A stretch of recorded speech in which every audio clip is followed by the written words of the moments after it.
Hey, what's up, everyone? So, welcome back to Collapse Talk, and glad you could join me. This is episode 39, I believe. Yeah, so we'll continue with our regular program, but thanks for tuning in. And as I'm sure you know, considering recent events, a lot has happened. Just with the news, things are moving pretty fast, but yeah, that's just where we're at right now. And also, school is starting up, so we all have interesting life events happening. So yeah, I might as well, start recording. This is like the first week of classes for me, and I'm doing some online stuff, so I'm gonna have to, split my time, and then also with this job that I'm still trying to get, onboarded onto, because it's always like the onboarding phase that's, for whatever reason, just takes forever. And I'm probably not gonna like this job once I even start. So yeah, I just have to work and get paid right now because I'm just hanging in there, really.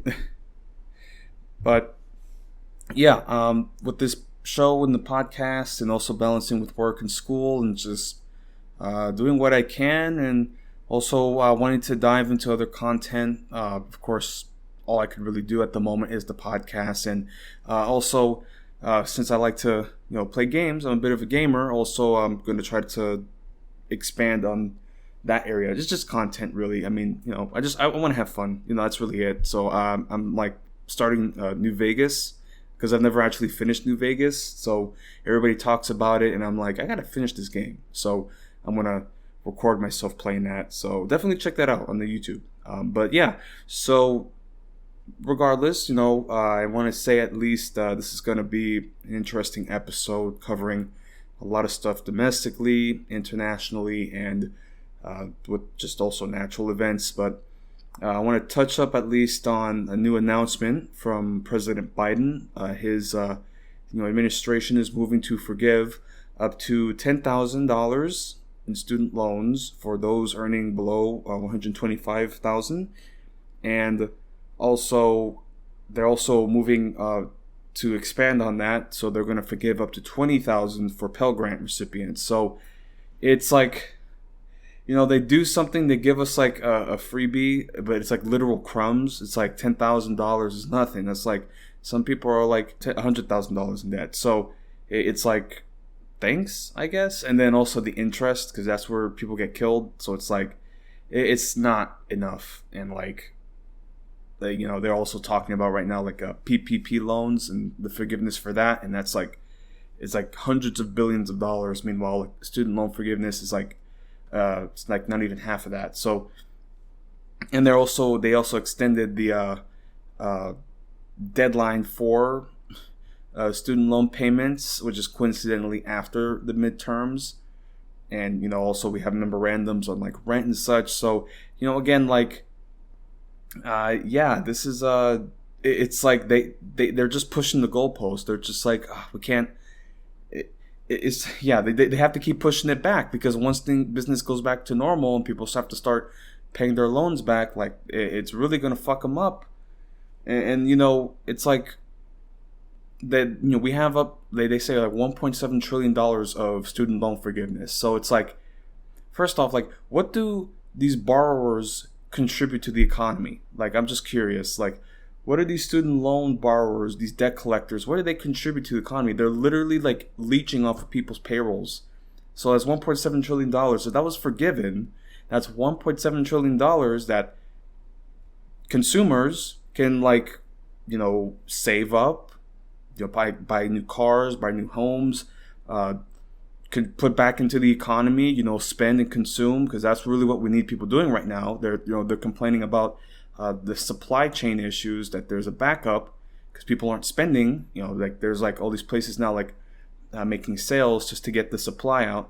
But like, yeah, it's like, this because a lot of people, they just talk about how entitled it is. Oh, you just want your debt forgiven. It's like, bro, I shouldn't be in debt for this. That is the fundamental issue here. You think it's acceptable that people are drowning in debt like this? It shouldn't. Like for student debt, for medical debt, like it shouldn't exist. But of course, like there's a conversation of entitlement. Oh, look at you wanting to not, drown in debt, wanting some economic mobility. Look at you, you freeloader, whatever. So that's happening there. Of course, it's like, it's really nothing. It's just like a little, like, okay, like, we'll just put a Band-Aid, and it's like a festering, like, gangrenous wound. It's like, bro, we just got to amputate this shit. Like, it's going to kill us. Like, if we don't, like, yeah. So, yeah. So anyway, so that's what's happening in that respect, with student debt, forgiveness. But we have other matters to consider. A big development that occurred politically that involves Donald Trump is the raid, this search warrant by the FBI at Mar-a-Lago. And it's like, again, like, all of this is so funny to me, because it's just like, man, like, this is theater. This is just like, what is happening? And of course, like, the Republicans are just like pulling their hair out. They're like, oh, this is like, they're like, there's like real threats of violence. Like, some idiot like shot up with a nail gun, shot up an FBI office and got himself killed. And like, there's like protests and like actual threats of violence against the FBI. And it's like, dude, like, for starters, like, because I know I talk about Civil War, and of course now there's like a dedicated article on that, but it's like, like, the people who are really vocal about it, it's all these like, redneck, like, triple bypass, like, surgery, like, patients, like, just like, I tell you what, brother, just like spitting in a cup, from the chew. I tell you what, brother, you want a war? I'll give it to you. There's nothing better than dying for a country. Like, oh my God, this is so, like, I was thinking for a minute, I'm like, like, there's no glory or epicness with war. War is stupid. Like, it's stupid, like, just complete waste of life and human, decency. But like, in typical American fashion, a second civil war will be like the stupidest conflict ever. Like, it would just be the dumbest thing ever. Of course, like, millions of people are going to die from it, but still, it's like, holy shit, like, this is so stupid. You guys are really going to start a war for Donald Trump? Really? I mean, I'm like, at this point, I'm just like, okay, like, it's your shot. Like, go. You think, oh yeah, the military, yeah, oh yeah, the cops in the military, they got my back. We're the silent majority. Like, oh really? You that's what you think? Okay. It's just like, oh my God. They're gonna ruin everything for Donald Trump. Just like all this peace and prosperity, even if it's an illusion, at the very least, it's not like, like Syria. But they want to. That's what you want? Okay, man. Wow, man. Yeah, but that's what's happening. They raided Mar-a-Lago, and they, Donald Trump. He's so funny.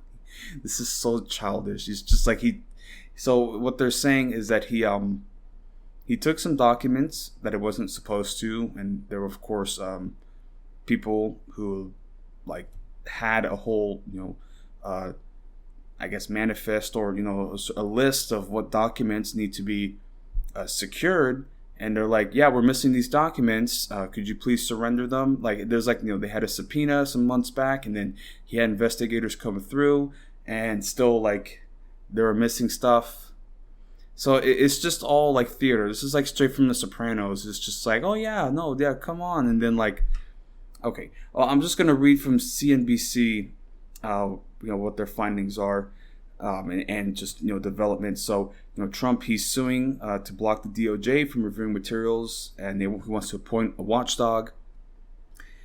So yeah, and I even heard that he's like representing himself, because like he can't really like find anybody to represent him. And continuing here, so former President Donald Trump, in a new lawsuit Monday, asked a federal judge to appoint a special watchdog to review documents seized from his Florida home as part of a criminal investigation of the removal of the White House records when he left office in January 2021. Trump's lawsuit, which suggests the August 8th FBI raid was politically motivated, also asks that the Department of Justice be blocked from, quote, further review of seized materials from his Mar-a-Lago residence until a special master is appointed. and the special masters are appointed in criminal cases where there is concern that some material seized by authorities should not be viewed by investigators because it is protected by attorney-client privilege or other factors that weigh against it being used in prosecution. So yeah, this is basically just just like a third party to mediate. So yeah, so he accuses the federal government, Donald Trump, he accuses the federal government of violating his Fourth Amendment rights against unreasonable search and seizures with the raid, which is believed to be the first time the home of a former president was searched in connection with a criminal case. In addition to seeking a special master, the suit asks that the DOJ be required to provide him with a more detailed inventory of property seized at the Palm Beach Resort, and a request that the government return any seized items that was not within the scope of the search warrant authorizing the raid. And this is Donald Trump. This Mar-a-Lago break-in, search and seizure was illegal and unconstitutional. Okay? Believe me. Trump said in a written statement released after the complaint was filed, and continuing, "We're taking all actions necessary to get the documents back, which we would have given to them without the necessity of the despicable raid of my home, so that I can give to them the National Archives until they are required for the future Donald J. Trump Presidential Library and Museum." It's going to be so beautiful, folks. Oh my God, I can't believe he's actually going to have a museum and a library. Like, this country isn't a real country. Like, this is not a real place. DOJ spokesman Anthony Coley, in his statement on Trump's actions, said the August 8th search warrant at Mar-a-Lago was authorized by federal court upon the required finding of probable cause. The department is aware of this evening's motion. The United States will file its response in the court. So it's just him, screaming, and of course his fan base, they're all like, they see this as an attack. Like, fucking Steven Crowder is like, "Stay tuned, folks. Tomorrow we're going to war," and then he's just like the T-shirt thing, it's all marketing. It's all a business and a fucking scam, and I see still Trump flags in like little, because I live in Huntsville, which is a small town. So there's some real country bumpkin folks out here, and like, still they got Trump flags. It's like, this is not. Here's the thing though about these MAGA people, okay? Because it's not even like Trump, okay? Because it's like, it's the idea and the aesthetic. I talked about radicalism and how a lot of it isn't necessarily ideologically motivated. A lot of it is aesthetic motivated. So it's the aesthetic. It's the America rah-rah aesthetic. And, of course, there are ideological roots in white supremacy and nationalism. But again, a lot of these Trump supporters, they're too stupid to even say yes, I'm a white nationalist, because it's like, yeah. So these people, they still have Trump shit, flying Trump shit. Fuck Biden, fuck Brandon. Let's go, Brandon. Not too far from where I'm at, there's like a literal a house that has like a Texit, that's what they're calling now, Texas secession, Texit, and they have that shit out still, and it's just like, oh my God, they're just like, it's attention-seeking behavior. That's what it is, okay? Because they talk about making violence, and of course we don't want to it's like, they're serious about it, but only if the economy goes to shit, and then there's nothing left. Because these guys, they almost fucking burned the country down because they couldn't go to Arby's, okay? So it's like, yeah, I'm getting ahead of myself. I'm just saying, this FBI raid has stirred up a lot of heat and a lot of aggression and anger, and it's just this idea that they have to jump in to protect. They have to jump in to protect Trump. It's just like, what the fuck? It's just like, my goodness. So, right. Okay, so continuing. So on June 3rd, top DOJ counterintelligence officials Jay Bratt came to Mar-a-Lago with 3 other agents, and Trump greeted them in the dining room, the suit said. Trump then left the agents with Trump's record keeper and counsel, adding, "Whatever you need, just let us know," according to the complaint. Once back in the dining room, one of the FBI agents said, "Thank you. You did not need to show us the storage room, but we appreciate it. Now it all makes sense," according to the suit. Counsel for President Trump then closed the interaction and advised the government officials that they should contact him with any further needs on the matter. In the storage room, there were boxes mainly containing clothing and personal items of Donald Trump and the First Lady, the lawsuit said. And on June 8th, Bratt asked Trump's counsel to secure that storage room, and Trump accordingly directed his staff to place a second lock on the door, according to the complaint. In a phone call 3 days after the raid, the suit said Trump's counsel delivered a message to Bratt. And so this is a bit of a veiled threat, actually, from them. So President Trump wants the Attorney General to know that he has been hearing from people all over the country about the raid. If there was one word to describe their mood, it's angry. The heat is building up. The pressure is building up. Whatever I can do to take the heat down, to bring the pressure down, just let me know. So it's just like, hey, things are getting a little bit hot. I got nothing to do with it. So let me know what I could do.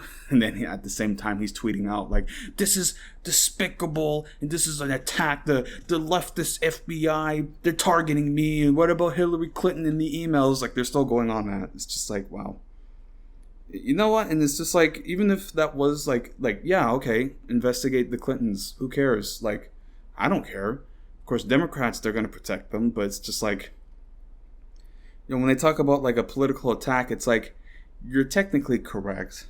They are being preferential here, but at the same time, it's just like, but you still need to be investigated because like they're saying he took nuclear secrets. It's like, bro, like how the fuck do you think? Oh yeah, I can just take. It's like, oh, I forgot my homework, like, and some folks were arguing like, oh well, the president, he just has to think. He just has to decide that it's declassified and not have to really notify anybody. So it's just like they will let him get away with anything. It's so crazy. Like imagine if there was like a schoolyard bully, but then like there were like and it's not even the parents. It's like the other kid's parents just being like, no.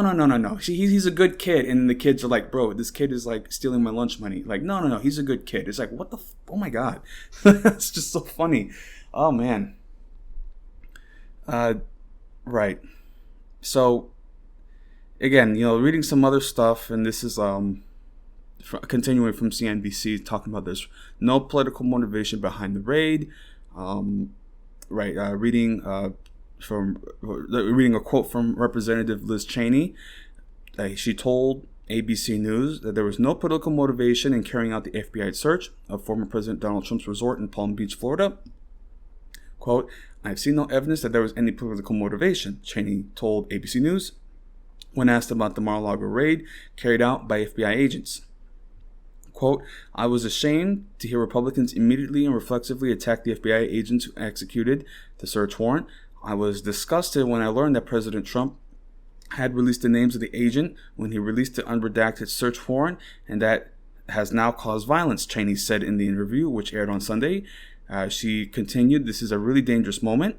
On the heels of a congressional primary loss, Cheney also said that she will work with bipartisan political leaders to ensure Trump never holds the nation's highest office again. Quote, "I think we have to make sure that he is not our nominee," Cheney told ABC News. So they're kind of like grooming her to be like, oh, you see, I'm a rational, bipartisan Republican. Again, like the Republicans, they're having a bit of a power struggle with like the Tea Party radicals and the more dignified. Oh yes, we are more dignified, but like they believe in the same things. They want the same things. It's just like the radical Republicans are more rabid and upfront. Meanwhile, the more elegant types are just like, well, you see, because I'm a more dignified man. But yeah, it's just like it's more subtle, but they want the same stuff. Right.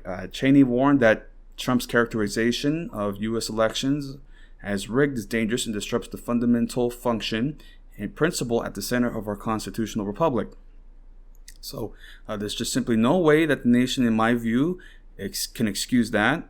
and put him in a position of power again, Cheney said, referencing Trump's 2020 election loss and then the storming of the U.S. Capitol on January 6th, which she was, a chairman or chairperson of the January 6th committee. And again, that wasn't like a criminal prosecution. So like they revealed all this evidence and then they couldn't really do anything with that. Like, yeah. So like they basically confirmed that like he wanted to kill he wanted to kill Mike Pence, and even Mike Pence defended Trump with this FBI raid. It's like, this is so crazy, man. Wow. But yeah, that's just what it is for now, and of course they're going to have to prosecute him. It's going to be a whole court thing. Like, yeah, and who knows what could happen, because like they're making some very serious accusations and very serious claims about the content that was taken. Again, they were referencing to like nuclear secrets. Like, dude, this is ridiculous, man. So continuing from that FBI raid, as I've been commenting about a continued rise in political tensions of, say, violence and talk of civil war. Really, of course, for a lot of people, it's not like something that they actually think is a serious thing. And, our idea of civil war is still pretty antiquated, from the Civil War era. So it's not going to be like the country just literally splitting in half and then gray versus blue sort of thing. Rather, it's going to be more decentralized. We look at modern insurgencies today, and it's usually divided among ethnic, religious lines or political lines, usually just comprising of small bands of like guerrillas or rogue police, rogue military units, and the such. So again, I'm reading from The Guardian, and they're just commenting on in the wake of this Mar-a-Lago FBI raid, increased calls of threats of violence, and also just looking at like this acceptance of political violence from the right, Republicans, but also just like a breakdown of our institutions. So right from The Guardian. So they're talking with this expert, Dr. Wintemute, I hope I'm saying that right. Dr. Wintemute used to laugh off warnings of a civil war coming to America as crazy talk. Then the emergency room doctor in California saw the figures for gun sales. Wintemute, who founded a center to research firearm violence after years of treating gunshot wounds, had long observed that the rush to buy weapons came in waves, often around the presidential election. Always it fell back again. Quote, then in January of 2020, gun sales took off. Just an unprecedented surge in purchasing, and that surge continued, he said. We were aware that, contrary to prior surges, this one wasn't ending. People are still buying guns like crazy. Many were buying a weapon for the first time, and I even bought weapons during that time as well. So, right. Wintemute wanted answers, and they stunned him. A survey for his California Firearm Violence Research Center, released last month, showed that half of Americans expect a civil war in the United States in the next few years. 1 in 5 thought political violence was justified in some circumstances. In addition, while almost everyone said it was important for the U.S. to remain a democracy, about 40% said that having a strong leader was more important. Coupled with prior research, these findings suggest a continuing alienation from and mistrust of American democratic society and its institutions. Substantial minorities of the population endorse violence, including lethal violence, to obtain political objectives, the report concluded. Suddenly, Wintemute didn't think talk of a violent civil conflict was so crazy anymore. The doctor is quick to note that large numbers of those people expecting a civil war say it is only somewhat likely, but half of the population even considering such a possibility reflects the failing confidence of large numbers of Americans in a system of government under assault by Donald Trump and a good part of the Republican Party.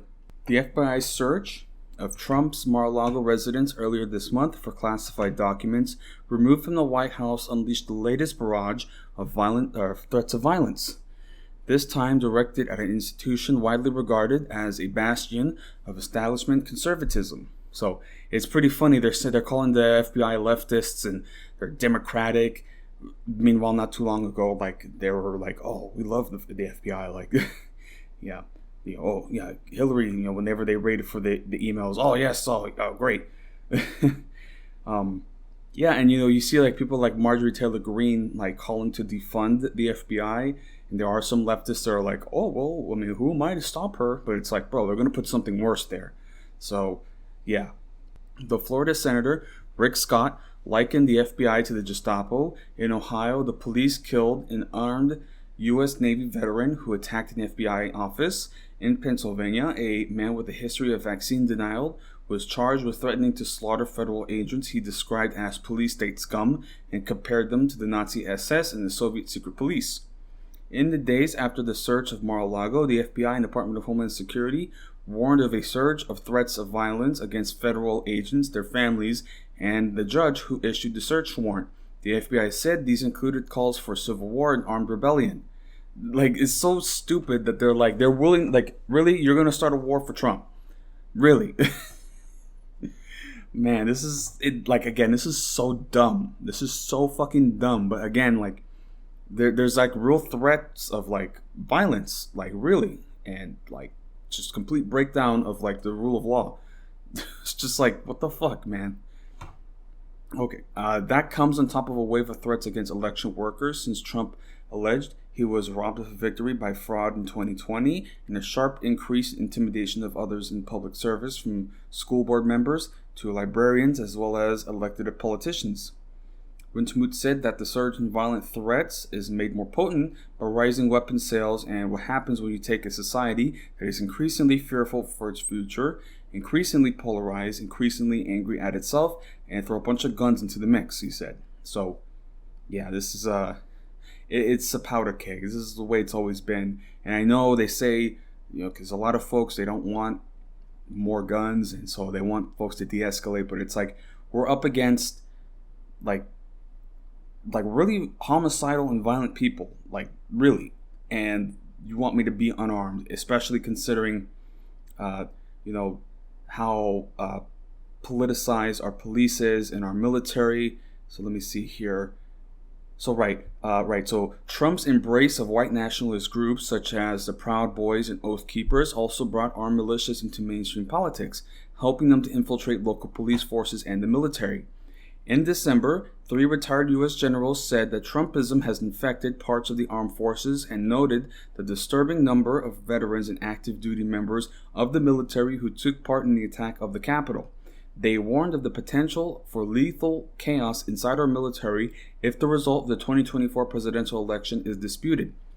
Quote, the potential for a total breakdown of the chain of command along partisan lines from the top of the chain to squad level is significant should another insurrection occur. The idea of rogue units organizing among themselves to support the rightful commander-in-chief cannot be dismissed, they wrote.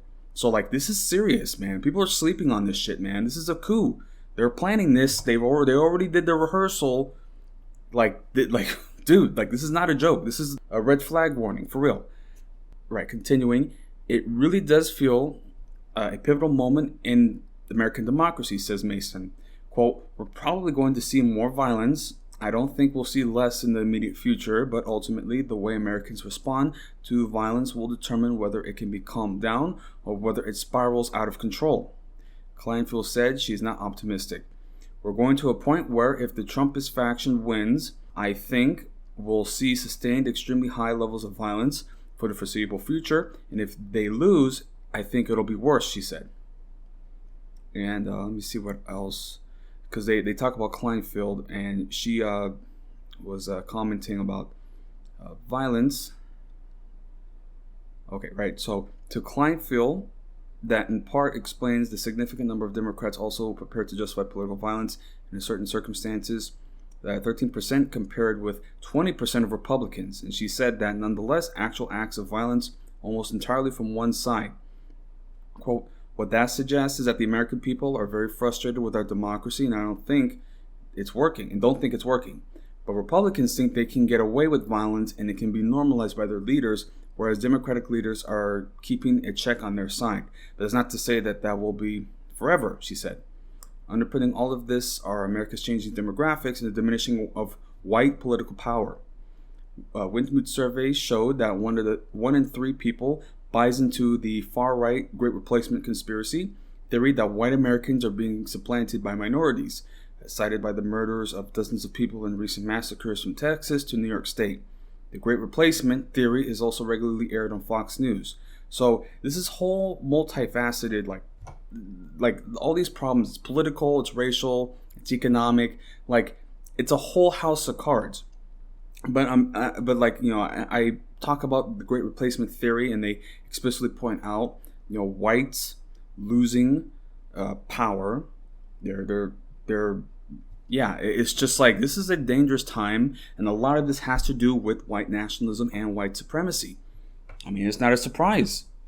Like, again, like you look up the search history of some of these white nationalist terrorist shooters, and their whole search history is like Ben Shapiro, Jordan Peterson, Tucker Carlson. Like, they're watching the same people, Alex Jones.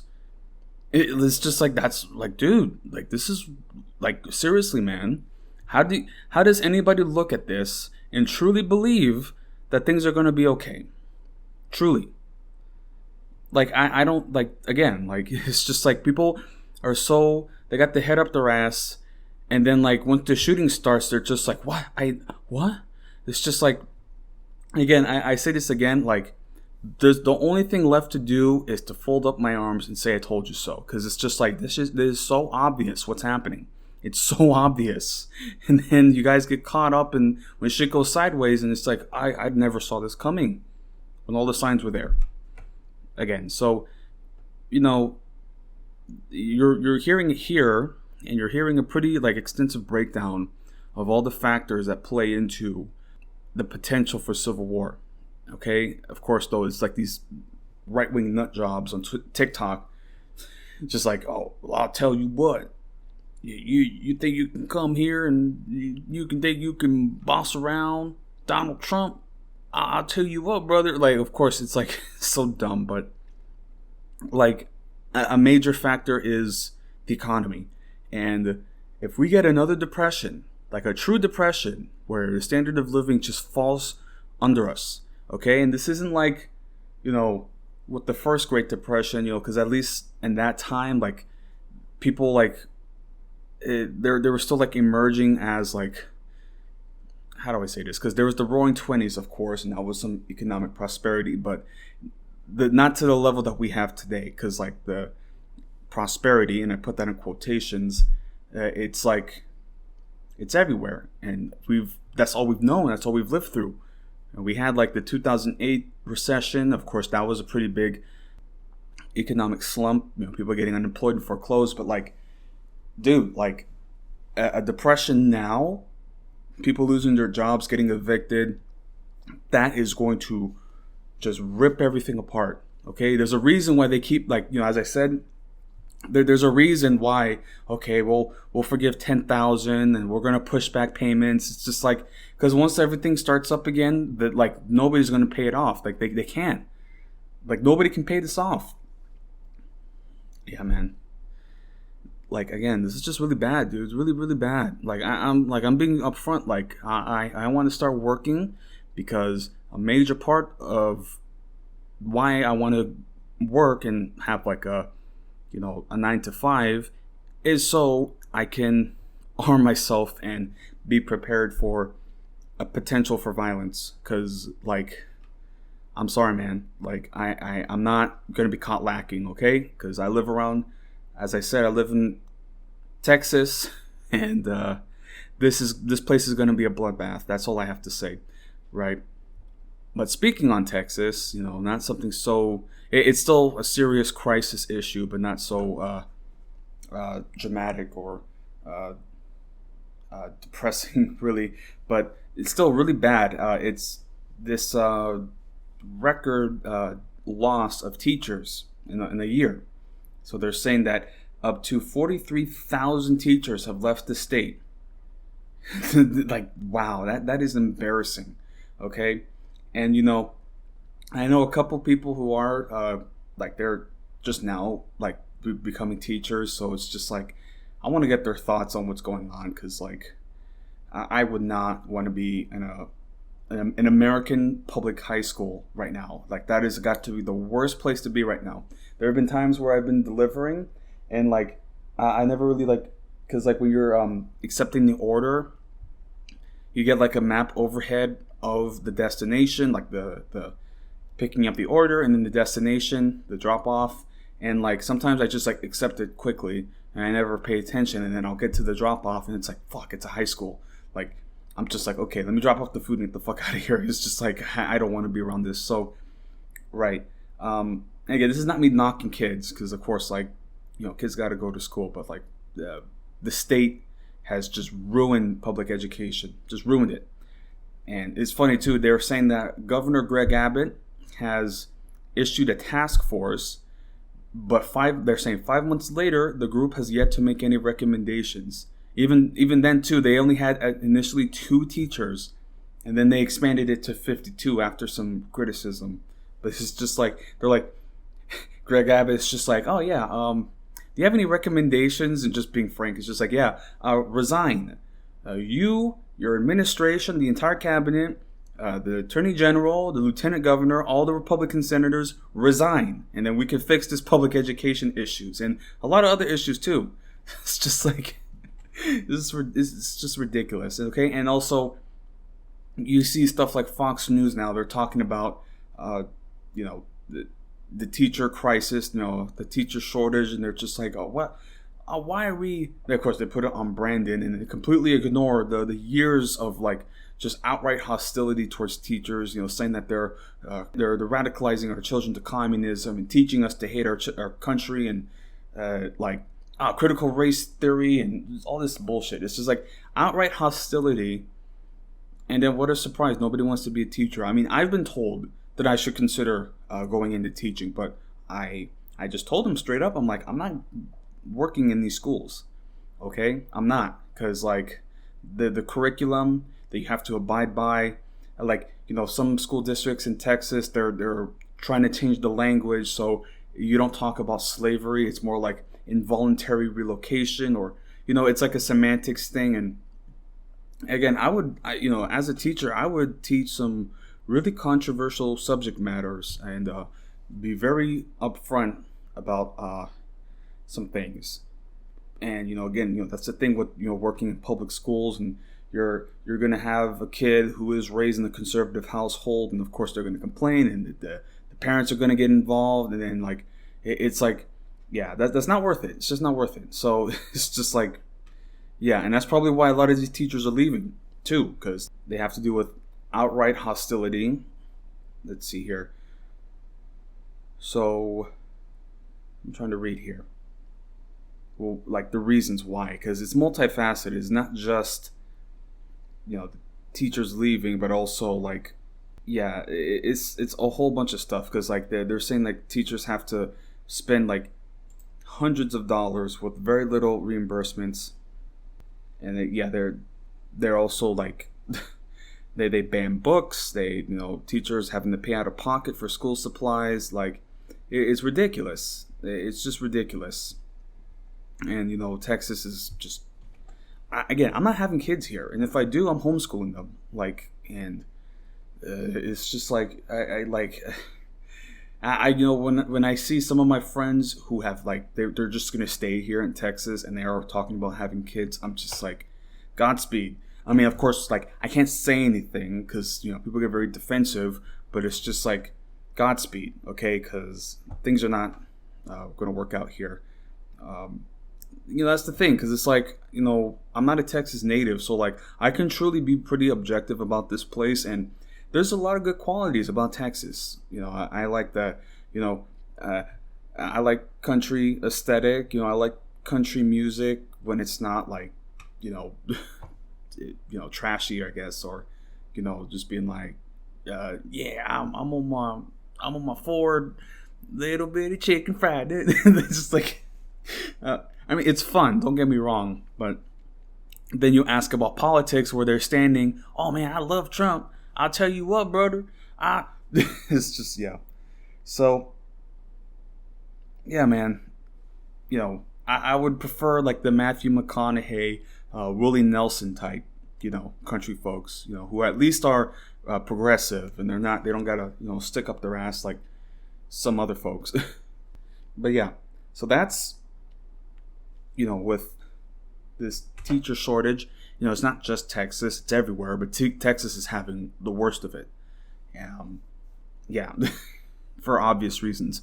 But it's just so interesting that we're having a so-called teacher shortage, but when it comes to Ukraine, we just announced another care package to them, $3 billion in aid, $3 billion, and it's just hitting the 6-month anniversary. Today's actually the Independence Day for Ukraine. So yeah, that's what's happening. And so I'm reading from AP. They're just covering this new aid package, $3 billion. So like, again, we just keep dropping billions and billions of dollars. Just fucking a blank check. Just boom. But we have a teacher shortage. We can barely like forgive like $10,000. Like again, we have endless amounts of money for war, but then trying to like stop, this like deteriorating, trying to like fix this deteriorating education system, healthcare system, infrastructure, police force that is just like homicidal, like all these problems at home. Nope. Here you go, Ukraine, more money. And like even like Zelensky saying outright, we're not going to concede any territory. It's just like, what is happening with this war, man? We need peace right now, okay? We need peace, and Russia, just give them guarantees. Like, here's the problem, because, okay, I'm getting ahead of myself, because I want to talk a little more about the Ukraine issue, but right now I want to talk about the aid that we're offering them. So, it's $3 billion in aid to train and equip Ukrainian forces to fight for years to come. And again, like, how long is this war going to go on? How long? Because, like, we're just giving them money and giving them weapons, and it's just like, dude, like, we're like, we want to act like we're not at war with Russia when we're very obviously at war with Russia. Like, we're at war, whether you like it or not. It's a proxy war. So, right. So, U.S. officials told the Associated Press that the package expected to be announced Wednesday, the day the war hits its 6-month anniversary mark, or 6-month mark, and Ukraine celebrates its independence.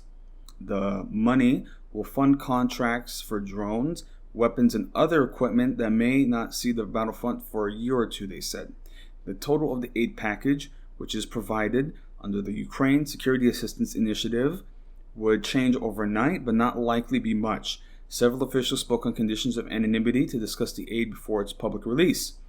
Unlike most previous packages, the new funding is largely aimed at helping Ukraine secure its medium to long-range defense posture, according to officials familiar with the matter. Earlier shipments, most of them done under a presidential drawdown authority, have focused on Ukraine's more immediate needs for weapons and ammunition, and involved materiel that the Pentagon already has in stock that can be shipped in short order.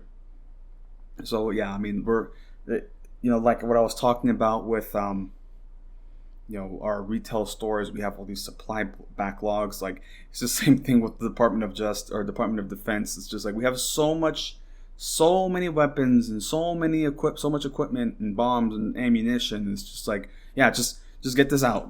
It's just like, okay, we'll give it, yeah.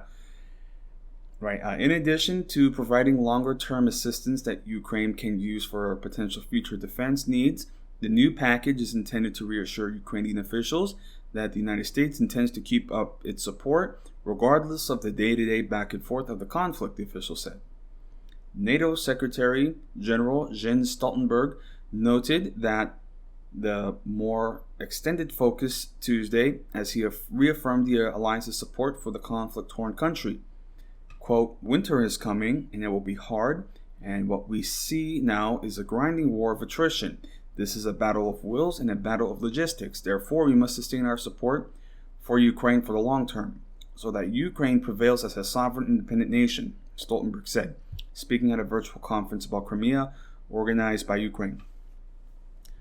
Right? So, yeah, they're just talking about this war. And, yeah, man, it's just like the West and NATO, they're very obviously supporting Ukraine. And it just seems like they're doing everything outside of like direct intervention. Although when you consider like how much they were supporting volunteers going out to Ukraine, like, it's just like, oh yeah, no, we're not going to send our troops, but yeah, hey, they just leave the back door open. But hey, you want to go to Ukraine? There you go. There's the door. It's just like, wow, yeah, man. And, and I talked about in an earlier episode about the aid that we're given to them and how a lot of that is being smuggled, and there's just like there's really not much accountability or tracking, or it's just like, yeah, it's a free-for-all. And Ukraine has already historically been a pretty corrupt country, so it's not out of the question, really. Of course, whenever you try to make like any criticism of Ukraine, point out some very obvious things about them, it's like, oh, are you a Russian asset? You're spreading propaganda. Yeah, it's just ridiculous. And again, when this conflict broke out, I was certainly like, okay, I don't support Russia invading and disrupting all this peace and, bombing cities and, of course, civilians are going to get caught in the crossfire. But now it's become more apparent to me that, and again, this is not me like supporting Russia, because like, of course, Russia has their issues, very, very real issues. But we have not helped the problem at all. Like, again, like the West has a role to play in this. NATO has a role to play in this, in the EU. Again, I was also researching more into the Crimea seizure that happened in 2014 as a result of the revolution that happened there. And so somebody put it into the context. I have to, for whatever reason, I forgot who was talking, but what they were saying at least is that Russia has a naval base, or had one, when it was sovereign Ukraine territory. That was the deal that they struck, that Russia would have a naval base, and then they would just continue to do business there. And then, of course, the government was overthrown by the Maidan protests, which were pretty right-wing and radical. And just think about it, like, you have a naval base, your biggest naval base outside of, like, say, like maybe St. Petersburg or some Arctic base. But, again, a big part of Russian foreign policy is maintaining year-round ice-free ports. So they have St. Petersburg. They also have, Kaliningrad. But the Black Sea is vital for Russia, especially with naval stuff. So they had their base there, and that's their largest base too. Okay, so that's their largest base, and the Ukrainian government just got overthrown. So yes, although the seizure of the Crimea Peninsula was, illegal, it just like happened. It makes more sense when you understand that Russia has a naval base, and they felt the need to secure it because, now that the government got overturned, a government that is pretty much openly flirting with joining the EU and NATO, that basically means that base is under threat of becoming a NATO base, right in Russia's like backyard. It's not even their backyard; it's like their porch. It's like right there. Like, again, like once you understand like these chess maneuvers that say places like China and Russia have to do now to secure their own interests, it makes more sense. And of course, like Crimea historically has been part of Russia, and there are a lot of Russian-speaking people there, as well with the Donbass region. It's just like, now that I have that context and understanding of it, it's like it makes more sense. And of course, like right now, like it's just like it's not worth it. Like Ukraine has to go to the table. They have to let it go. Just let it go, okay? Because like they haven't been taking it back, and we keep dropping billions of dollars for them, and they're not making any moves. They keep hinting at a counteroffensive, which hasn't happened. Maybe they're going to do something in the winter, who knows? But I'm not holding out that Ukraine can actually pull off a counteroffensive and take back the Crimean Peninsula and the Donbass region, right? Those separatist regions. Just, again, it's like, this is so weird. And of course, it sounds like I want Ukraine to roll over. I don't want Ukraine to be completely occupied. I don't want that. But they gotta go to the table and just be like, okay, here are our assurances. We're not going to join NATO. We're going to remain neutral, and we're going to cease hostilities with Crimea and the Donbass. But again, like, they don't want to do that. They don't want to concede that territory. That's a sign of weakness. And you got these Ukrainian nationalists. Like, again, I keep seeing video after video of like Ukrainian nationalists like abusing, Romani folks, women, like Russian-speaking people. Like, this is like, what the fuck? Like, this is crazy, right? But so I'm going to shift because I don't want to be too much talking about Ukraine and their problems and my criticisms of them, because there's also another development with this conflict.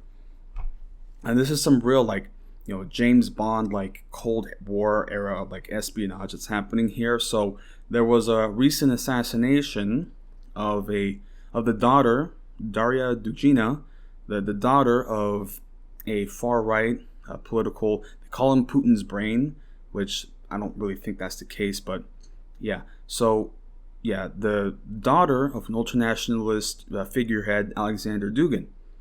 And so they had a car bomb, and they just, they killed her. It was initially for him, and then they made like a switch at the last minute, and then she got killed. Yeah, this is, a lot of this, it's like, what happened? Because, like, there's finger pointing, and of course, like, there's like some clandestine activity that's happening, so we don't know what's happening, who is truly responsible for this. Again, this is like some real spy shit that's happening. But at the very least, we'll talk about the details that we do know. So I'm reading from BBC.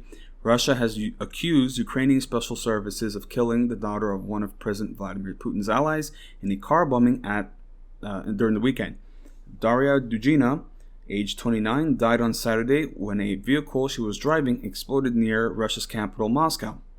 Her prominent ultranationalist father, Alexander Dugin, said to be close to Mr. Putin may have been the intended target of the attack. Ukrainian officials have denied any involvement in the explosion. But Russia's Federal Security Services, the FSB, said on Monday it has solved the case and said that Ukraine was directly responsible. And so they're saying how they were following a suspect, a Ukrainian woman, and that she was at the apartment. She rented an apartment in the same building as Dugina for several months, preparing for the attack, and then allegedly left once the attack was completed.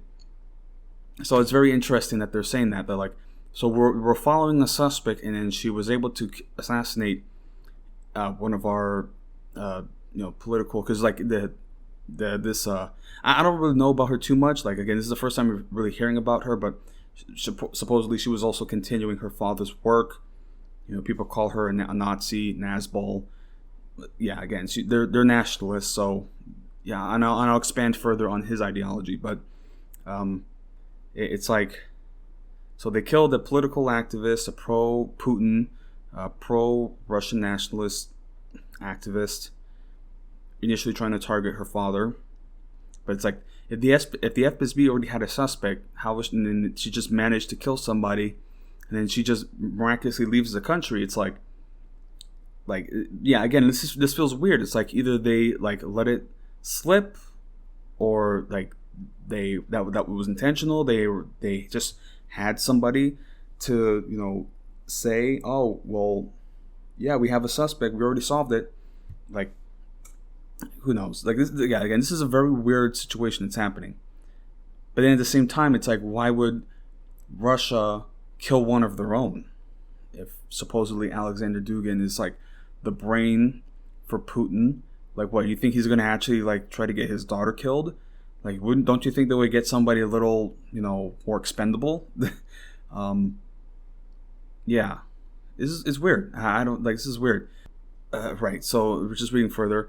So the FSB later released video allegedly showing the suspect's car entering Russia. Security footage of her entering what is said to be Miss Dugina's building and leaving Russia. Miss Dugina and her father were attending a festival near Moscow on Saturday evening where Dugin, a philosopher, gave a lecture. They had reportedly intended to leave in the same car, but changed their plans at the last minute. Investigators said explosives had been planted underneath the Toyota Land Cruiser Miss Dugina was driving. Video from the scene posted online appeared to show a shaken Mr. Dugin watching emergency services attend to the burning vehicle. A family friend, Konstantin Malofeev, published a statement on behalf of Mr. Dugin, which branded his daughter's killings a terrorist act by the Ukrainian Nazi regime. Right. And they, also Putin paid his respects as well. So again, this is like, it's crazy. It's like, how would we characterize this? It would be like if somebody like was trying to get at Jordan Peterson and they killed Michaela. Not to say like any violence should come to them, but like it kind of feels like that. And then people saying, "Oh, but you see Jordan Peterson, he's Trump's brain," or something like that. Again, it's not really like a one-to-one comparison, but it's just like, yeah, this is like a really suspicious event and circumstances. We could have, again, this is surely going to inflame tensions.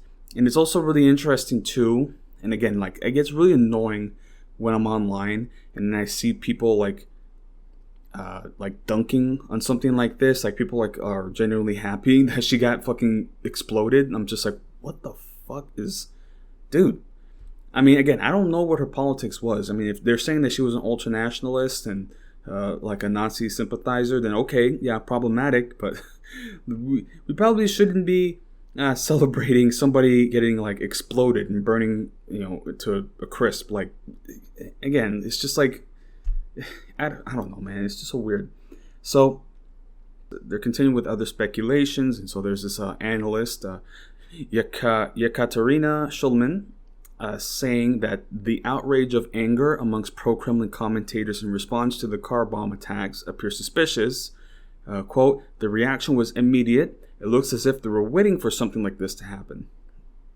So it's kind of weird that they're saying that, like, oh, they reacted to immediately. It's like, if there's an assassination of a political activist, from your own like political establishment, in a pretty dramatic way, a car bomb, yeah, that would warrant an immediate response. It's just whatever. And they're also saying that, like, I was reading somewhere that there's another group that is more of a Russian resistance group taking responsibility for this. So again, man, like, and already, like, this past couple of months, there's just been story after story of certain buildings catching fire, like really important government buildings, and then also like the Ukrainians launching raids into Russia. So it's just like the Russians are in a war, and like the war is coming home. Yeah, man. I mean, a car bombing is pretty serious, and so there's fears that there's going to be some sort of retaliation against Ukraine. I mean, today is their Independence Day, so there's fears that they are going to retaliate. So I haven't heard anything of any kind of major strikes, but yeah, I mean, like, there's like the Pakistani government made an announcement telling citizens to leave, and also the American government saying the same thing. So yeah, we're gonna have to wait and see if they launch any strikes. But I want to talk at least about Alexander Dugin, who he is, and what his political philosophy is, because again, I've never heard of him until now, and it's so weird that they're saying that he's Putin's brain, like he's the puppet master. Like, do you honestly think Putin would ever position himself to have somebody above him calling the shots. Like, do you think that's the case?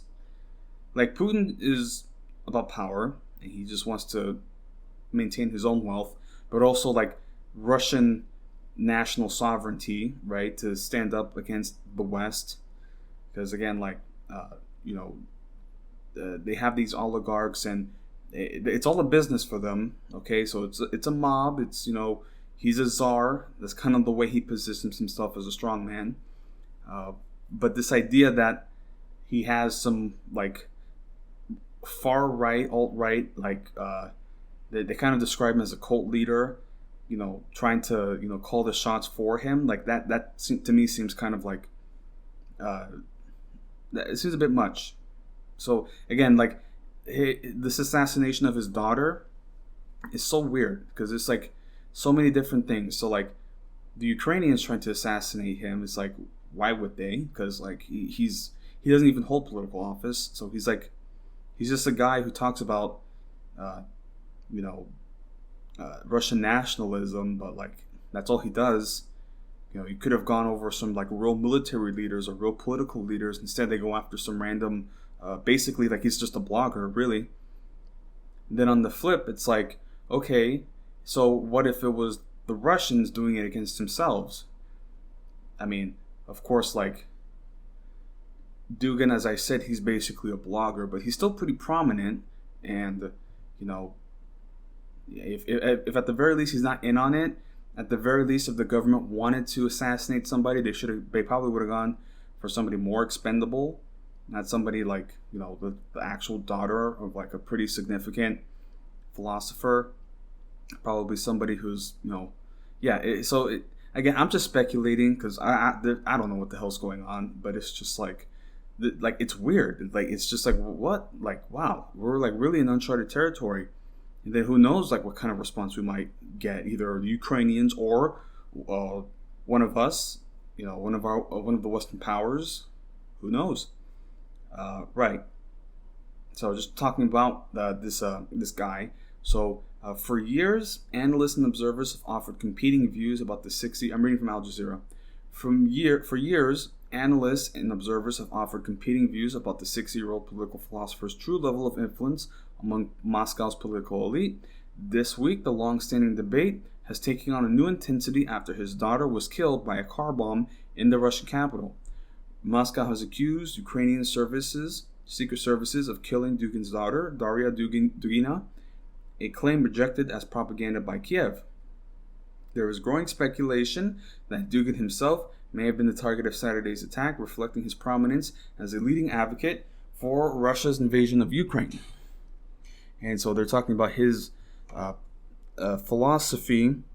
And so in the 90s, amid the collapse of the Soviet Union, he was a prolific writer for Russia's far-right Den newspaper. In a manifesto named, quote, The Great War of the Continents, which was serialized by the paper in 1991 and 1992, he set out his ultranationalist vision for Russia as the leader of a Eurasian empire destined to face off against what he saw as a decadent West. So, I don't know whether or not he's saying Russia should lead this empire or he himself should lead this empire, which, again, like, it's just like, if some people, they're saying that he's Putin's brain, but then, like, he's, like, flirting with the idea of being the czar. It's just like, So, anyway, by 1997, Dugin's idea on so-called Eurasianism had coalesced, and he published The Foundations of Geopolitics, a book that would go on to become a widely recognized as his most significant work and reportedly become compulsory reading at the Senior Staff College of the Russian Armed Forces. He called in the text for Russia to rebuild its influence, minus the communist ideology of the Soviet Union, through alliances and annexations, including the seizure of Ukraine, which he claimed had no geopolitical meaning and no ethnic exclusiveness as a state. Susan Smith-Peter, a Russian historian and professor at the City University of New York in the United States, described Dugin's notions as fascist. Quote, his life's work was basically been to take fascist ideas and modify them for a Russian audience so that they kind of have this Russian veneer, Smith-Peter told Al Jazeera. and he's been influencing people on a variety of different levels.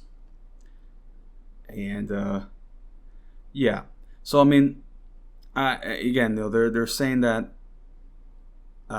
he of course has some influence, but they're probably overinflating it. This idea that nationalism, Russian nationalism, is his bread and butter. He brought this. Like, I don't think that's the case. There are certain, Russian nationalism is certainly already there. So, he might be the biggest, speaker for it, but he's not the sole, creator of it. And, he also making comments about, his thoughts on the Russian invasion, or in the 2014 conflict. He's, pretty radical about it, saying to kill. Right. And I'm reading from another analyst, so Samuel Romani, quote, Dugin's actual influence over Russian policy has been grossly overstated. He's never held an official title within Russia, and he isn't that in touch with the current establishment, least of all Putin. And continuing with Romani, he noted Dugin had always wanted to go much further on foreign policy than Putin is willing to go, citing the former's called for during the 2008 war with Russia for the overthrow of the country's government, and in 2014 for Russia to declare war on Ukraine and annex the country's eastern region after Moscow invaded and seized the Crimean Peninsula. So, yeah, he's certainly more radical and he's more hardline, and he's so this idea that he's Putin's brain doesn't add up, because he's more radical than Putin and wants Putin to push further, which Putin hasn't necessarily done. I mean, again, this guy wants to create a second empire. Putin, of course, he's going to secure his geopolitical interests, but he's not going to go all the way. Of course, now they did move to occupy Ukraine, which didn't work out, but it took 8 years to get to that point. So, again, so who knows? And again, this development and the response from Russia is just we're going to have to wait and see. But at the same time, it's just, interesting to see this, development and this, attack. Because again, for us, it's just oh, okay, a car bombing happened somewhere else. But then, if we got a car bombing here against a political, the kid of some political philosopher, say some Fox News host, one of their kids gets killed in a car bomb, that would be a huge story. That would be huge, and that would see an immediate retaliation. So again, yeah. So, and again, I'm still talking a bit about Ukraine, just really what this war is developing into. But I have talked about today is the anniversary, and from the independence of 1991, but also they're bracing for strikes and from this assassination that occurred, and but also Zelensky is saying that they will cede no territory. She's taking the hard line, and they're also having some summits talking about this Crimea platform that they're calling it. So again, it's just it's a stalemate. Even Russia said that they're slowing their advance to minimize civilian casualties. Because honestly, I think really they just want to secure the Donbass region and secure the Crimean Peninsula. That's really all they want to do. I think that's, that's about as far as they want to go. Because they're kind of waiting for a counteroffensive to happen, which Ukraine can't really commit to, because that would be a huge endeavor. So again, and actually interesting too that they released some, because today is the anniversary, so they released this video, the Ukrainians celebrating the resistance and their national glory. And no joke, they had Russian soldiers bound up, blindfolded, just standing out in the field, and they're wearing all tattered clothes, and they're just kneeling, and the guy is just they come to our country and they try to step on us, and look at them, they're pathetic. It's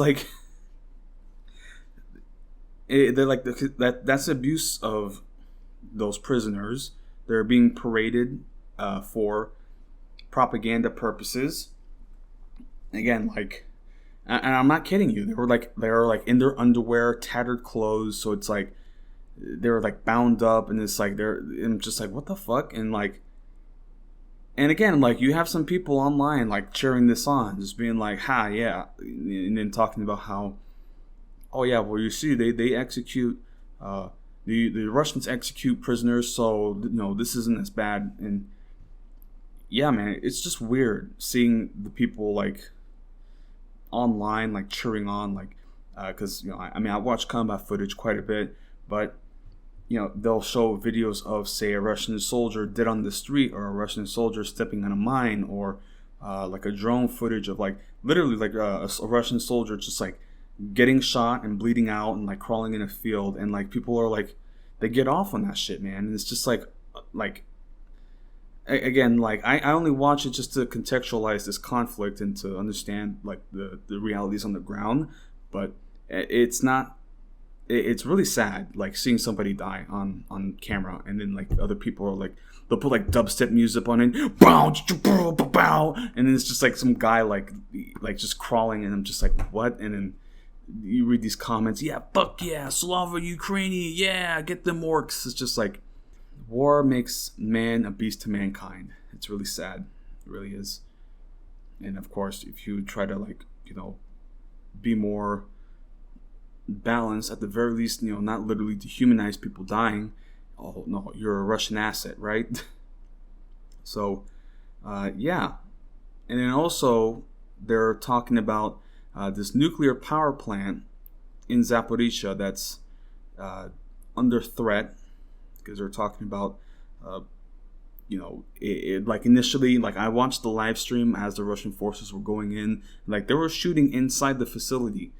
So like, this is like a very serious problem, although I don't think the Russians are that reckless to actually like blow up a nuclear facility. But yeah, this is an international incident that's occurring. So I'm reading from CNBC just about this nuclear power plant crisis. They're talking about a plant worker dying from Russian shelling, right? So the U.S. State Department issued a warning over the threat of increased Russian strikes on Ukraine during the week of its Independence Day on August 24th, urging Americans in Ukraine to leave the country.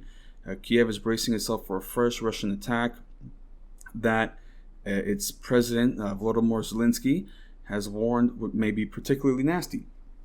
And then the UN is also sounding an alarm about the nuclear power plant in Zaporizhzhia, demanding demilitarization of the area and warning that the world is facing a moment of maximum danger. A worker at the plant died of his injuries from shelling, Russian shelling.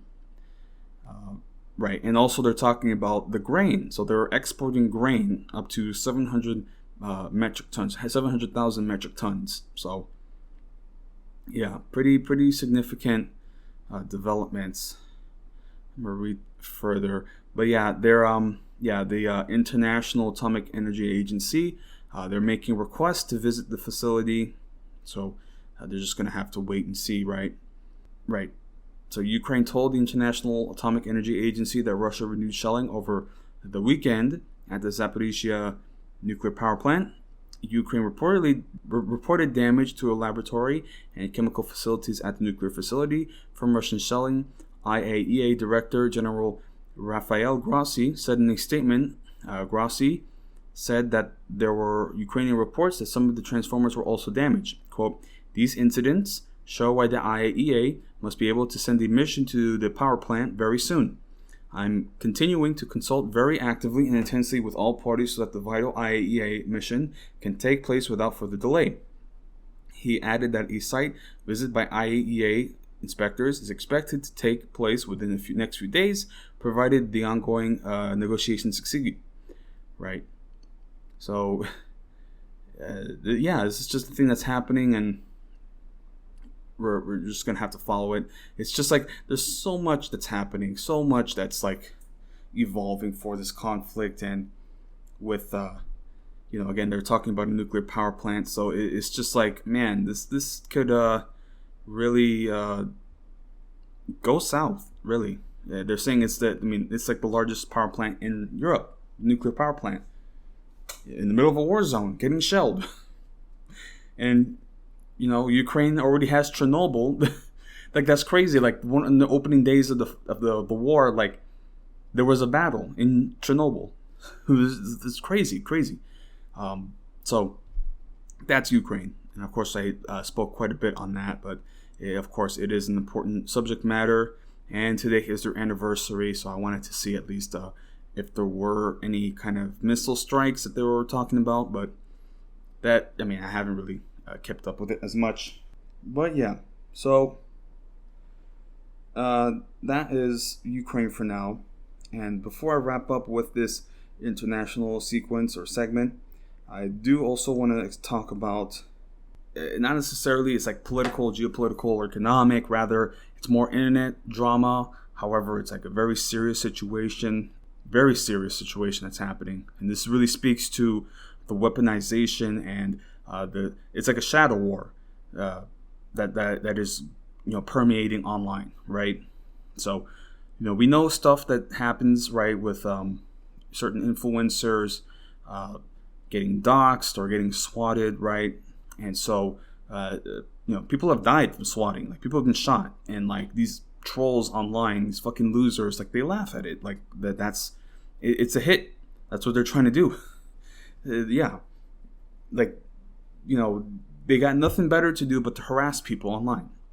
And so what they're doing now, specifically talking about the Twitch streamer Kefals.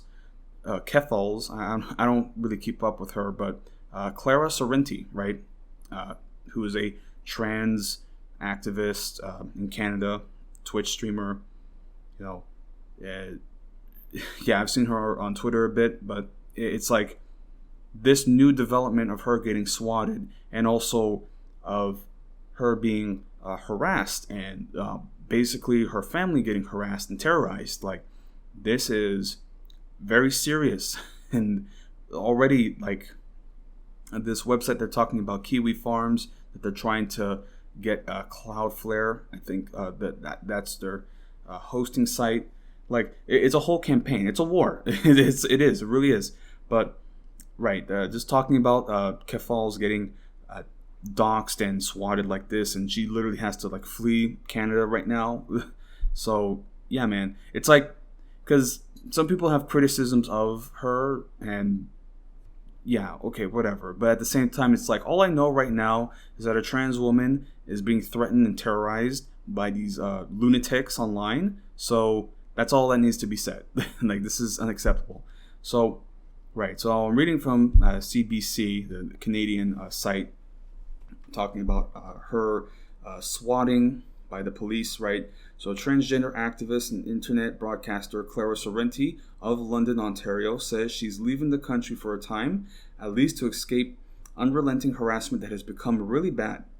Earlier this month, Sorrenti, 28, who's known as Kefals on the streaming platform Twitch, was the victim of a swatting attack after police dispatchers fielded 2 calls claiming she was about to shoot people at City Hall. Officers who arrived at her home arrested her at gunpoint, but have since said she was not at fault.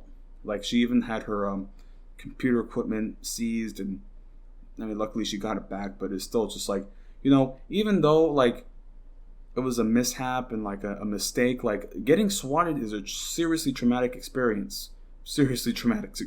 Okay? And it's like, people have been shot by these SWAT people, because like what the fuck, man? You're like, they're yeah. So anyway, since then, online trolls have continued to harass Sorrenti. While she has more than 42,000 followers and now even speaks about American anti-trans legislations and transgender rights, she says some people target her because of her activism. She previously told CBC, "Yeah, I get messages almost every day from trans people, especially young trans people, saying that I give them courage and that they can be who they are, but people hate me and want to shut me up." Recently, in one instance, someone ordered multiple pizzas at the hotel room where Sorrenti had been temporarily staying. So, yeah, these weirdos, like, from what I've read, like, she posted a picture of her bed sheets, and then like they cross-examined like bed sheets in her vicinity. Like they're really dedicated to this, man. This is like they're losers, but like they're really like doing like a lot. And yeah, they also talk about her, about them calling her family. So like they're going all in. So yeah, she's fleeing the country, right? Sorrenti is concerned London, Ontario police don't have the resources to stop online trolls who are based all over the world. Quote, "This is a very international thing," said Sorrenti. "A lot of the people who are doing this to me and to my family are Americans. They're from the UK. They're from all over the place. The cybercrime element to this, I don't know that the London Police Service has had to deal with something of this degree or intensity. This degree of intensity. London police said they can't comment because Sorrenti's case is still an open and active criminal investigation. In the meantime, Sorrenti plans to go to Europe for a month or two, although she isn't willing to share any more information about her departure or destinations, as she fears trolls will try to send police to the airport if they know she's there. And they also, she's heard that harassers want her to be on a no-fly list. And also, Sorrenti believes the bulk of the harassment stems from Kiwi Farms, a website that describes itself as a, quote, community dedicated to discussing eccentric people who voluntarily make fools of themselves. Quote, "The best way to support me is to put pressure on a company called Cloudflare. Cloudflare is a company that's supporting a website called Kiwi Farms, and all of this is happening because of that one website," said Sorrenti. So this is the hosting site, right? And so I'm going to continue further about Cloudflare and the campaign to get them to drop Kiwi Farms. And I haven't visited Kiwi Farms because I don't want to look at that right now. But I'm reading from Vice, right? So reading further. Following the recent doxing and swatting of Twitch streamer Kefals, people are demanding that Cloudflare, which provides security services to websites, stop offering its services to Kiwi Farms. The forum that she alleges organized the swatting. The swatting refers to a dangerous and sometimes fatal internet harassment tactic, sending SWAT teams to people. Clara Sorrenti, also known as Kefals, was raided at her home and arrested on August 5th. She claimed that users on Kiwi Farms, a notorious message board with a history of targeting and doxing vulnerable people, organized the raid and continued to harass her and numerous others. Cloudflare has not responded to Motherboard's multiple requests for comment. Sorrenti told me that a thread about her is one of the fastest growing on Kiwi Farms. Quote, "Since March, they've doxed me 3 times. Information that they've posted was used to swat me, as well as an elderly man in Toronto where they thought I lived," she said. Quote, "They've doxed members of my family. They've tried to terrorize me and do everything they can to ruin my life. And one of the countless people who've been affected by this, there's 3 people who have been documented that they've taken their own lives as a result of this website. And I want to do everything I can to get this website off the internet." Kiwi Farms has a reputation for being one of the worst trolling websites on the internet. It's a place where users specifically misgender trans people and regularly single out people to dox and harass them. As part of the campaign for Cloudflare to drop Kiwi Farms, more people have come forward on Twitter to share the abuse they've experienced when they became the forum's target. So yeah, this is like, it's just crazy. Like when people online really commit themselves to like terrorize people, like it gets scary. It really does. And then it's just like some like incel online just like, a trans person living their best lives, let's try to get them to commit suicide. Like, wow, man. Wow, dude, holy fuck, man. Like this is the we're talking about online radicalization, like this is terrorism. That's what it is. It's terrorism. Like they have a goal and they want to terrorize people to shut them up and to the point of suicide. And then they dance on that person's grave essentially. And then it's just like some like anime fucking AV profile picture. Just like, it's just, wow, man. These people have how pathetic is your life that you have to expend day after day, just like looking through metadata and like examining like photos. Like if somebody like posts a photo of some skyline, like they can literally determine like, oh, let's see by these shadows, it's going east to west, and like it is mind-boggling the level of dedication people go into to ruin your life when they set their mind to it. It's just crazy. And then of course you have websites like this, like Cloudflare, that like for whatever reason they just let this happen. Like they don't like think for a second like, they're doxing and harassing people and sending SWAT teams to get them killed. Yeah, no, we don't have any comment on that. And right, also they talk about Cloudflare, right? So Cloudflare has drawn hard lines in the past and revoked its services from some of the vilest websites online, including the neo-Nazi website The Daily Stormer in 2017, and following increased public criticism and initial refusal to do so, booted 8chan, a popular website for terrorist manifestos. I've also heard that they spread child pornography through 8chan. It's also pulled services from websites that provided a public good. In 2018, Cloudflare kicked Twitter, a social platform for sex workers to help keep each other safe, off its services, citing the FOSTA bill as the reason. So like when it comes to alt-right, like neo-Nazis, like white supremacist stuff, like they're kind of dragging their feet. Like they only do it once attention is called to it. But then when it comes to sex workers networking to keep each other safe, they jumped on that pretty quickly. Yeah. So this is just a campaign, and who knows? Because again, these companies, they're not going to do anything until they really start affecting their bottom line. But it just really goes to show how like certain companies, like they have an MO, and then for whatever reason it's just like, like for whatever reason they just now all of a sudden got around to removing the neo-Nazi website, the doxing, swatting, troll harassment website. It's just like, wow.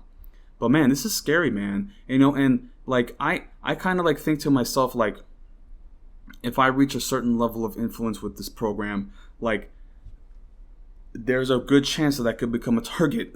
And it's just like, what the fuck? Again, these guys are losers, but they have to feel powerful.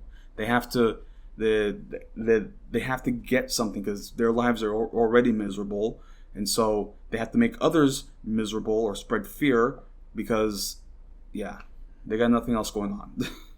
Wow, man. Yeah, get a life, man. It's just like, wow. So, that's what I wanted to talk about with this international segment. Particularly with her dealing with that. So best of luck to her. But man, it's scary, man. People are really scary online. Like it's just like when somebody really wants to ruin your life, they will do it. And I just finished Better Call Saul. I look at like Jimmy, Saul, and Kim, maneuvering and scheming to ruin Howard's life. It's just like, wow, like it's really scary. Like, and that's like in person. Okay, like this is not like, yeah, it's just wow. So anyway, right, so reading, so that's the international segment. So now I'm going to move on to the more natural events, natural phenomenon. So continuing, right, so in the Southwest, they just, they've had their monsoon season. And actually, like, we've had some rain as well, which is very welcome, actually. Like, for the last couple of days, it's been cloudy. Because, like, during the whole summer, like, I swear to God, like, it was just constant sun, just, like, beating down, just, like, heat and sunlight. And, don't get me wrong, I like a nice, sunny day, don't get me wrong. But then when it's, like, literally, like, almost 2 months of just sun and heat and just drought, like, after a certain point, it's like, okay, we need some rain. And then now we got our rain back, and it's like flash flooding, like monsoons. And I mean, yeah, you get one extreme and then the next extreme. And then, this winter is going to be interesting. But I want to talk at least what this monsoon and flash flooding events that have been occurring with in Las Vegas, because again, like, this is going to be a new trend now with different natural events occurring in really like high-end places. I mean, Las Vegas, it's like a tourist spot, right? And even there, like, there's the natural, climate disasters are going to come there as well, and that's bad for their business. Again, it's like, the normies, the average Joe Americans who don't think about these issues. They think that they can avoid it forever, and then as they're out, pulling on the slot machine, there's like water leaking, and like all of a sudden you're looking down, and then there's like water, like you're getting flooded out, and you're like, what the fuck? Like, I'm trying to play my games, man. Like, yeah. So, reading from USA Today, they're talking about the floodings that have occurred in Las Vegas, flash flooding that killed at least 2, and really just, all these videos coming out of like the streets turning into like rivers, like there's just getting flooded, and they're out in the middle of the desert, and that's the thing too with rainfall, like in desert areas, like it doesn't really like it doesn't like seep into the sand, like the sand doesn't absorb it as well, so like a lot of it runs off really quickly. So like a flash flooding event in the desert is like devastating. It truly is. So, right. So the National Weather Service issued a flash flooding warning early Friday, just after midnight. A warning of heavy rain, lightning, and gusty winds. A video on social media captured a bus floundering through an intersection that floodwaters had turned into lagoons, and a car battling strong currents of downhill flooding. Another video showed water pouring in from the roof of what appeared to be the Planet Hollywood casino. The footage posted to Twitter showed water soaking several card tables with cards and chips floating. And a man's body was found Friday by public works crews and firefighters removing debris from a flood channel near the Las Vegas Boulevard Resort area, where a person died about midnight despite being pulled by firefighters from floodwaters. Deputy Clark County Fire Chief Billy Samuels said the Clark County coroner did not immediately report the identities or causes of death in either case. So, right, the gambling town is experiencing its most intense monsoon season in a decade. It has seen 1.28 inches of rainfall in 2022, according to the National Weather Service. The region hadn't received more than an inch of rainfall since 2014, according to the National Weather Service. So, they received like in a year, they received a year's worth of rainfall. So it's like, yeah, man. Like, I saw some images of monsoons also in like Death Valley, and it's just like water everywhere, like a deluge. It's just like crazy. Right. Yeah, and then all these images of like water leaking like through like the rooftops, and like, yeah, it's just like, on the one hand, it's like, it sucks that people have to deal with that, but then at the same time, it's like, yeah, this is there's no escaping it, because people go to Las Vegas to escape, and then you get your weekend ruined because of a flash flooding monsoon. And yeah, I mean, like, I'm sorry, I don't personally feel that I would ever go to Las Vegas. It's just like, again, like clubbing and dancing and all that stuff is not for me. This is not particularly for me. It's like Sodom and Gomorrah. It's just like, I mean, again, like, what's fun for me isn't fun for most other people, because I'm just like, I don't particularly care. Like, I just don't. It's opulent. It's drugs, alcohol, like it, yeah. It's just like, yeah. And then, like, it's a town with a real deep underbelly, dark underbelly, the history, like it's a literal like mafia colony. Like, it's just like, yeah. So, I mean, that's just what I think of the town. But the fact that like the rich and the wealthy and the tourists who want to go out and party, oh yeah, you're the party's coming to an end. I hate to break it to you, the party already ended, and so anyway, but they're talking about monsoons in Las Vegas and record rainfall there, but also here in Texas we had some rainfall as well, and particularly in Dallas. Dallas had some real like rain, like they're saying in some areas up to 15 inches, and so you know. Like that area gets flooded out pretty. I'm not too familiar with Dallas. Like I haven't really driven like in the heart of that metropolitan area, but I would imagine it's very much similar to Houston, although Houston is like worse. It's bigger and worse. But yeah, it's like if Houston was getting 15 inches of rainfall, like that would be devastating.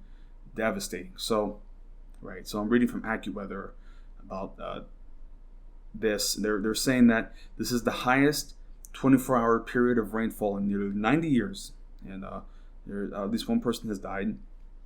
So throughout the day on Monday, the city was all but brought to a standstill as officials urged motorists to stay off the roads and carried out rescues of those whose vehicles were caught in the floodwaters.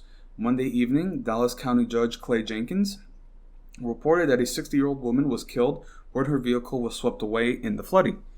Meanwhile, tens of thousands were without power for a time on Monday, and air travel at local airports was disrupted.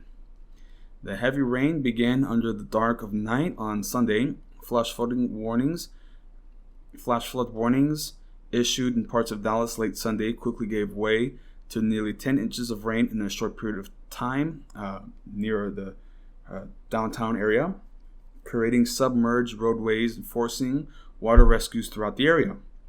Rainfall continued well until Monday, with the total 24-hour rainfall of 9.19 inches as of 2 p.m. local time, noted as the second highest total ever and most since September 1932. Right. And then they're also saying here, so that we're in a drought. Dallas, has been in the throes of an exceptional drought this summer, according to the U.S. Drought Monitor, and experienced a 67-day streak with no measurable rainfall, the second longest such streak in city history.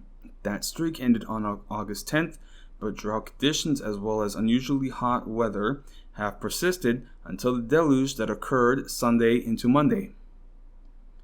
And unofficial amateur weather stations reported over a foot of rain, with 15.86 inches at Londonderry Lane and 15.87 inches of rain in East Dallas and Parkdale.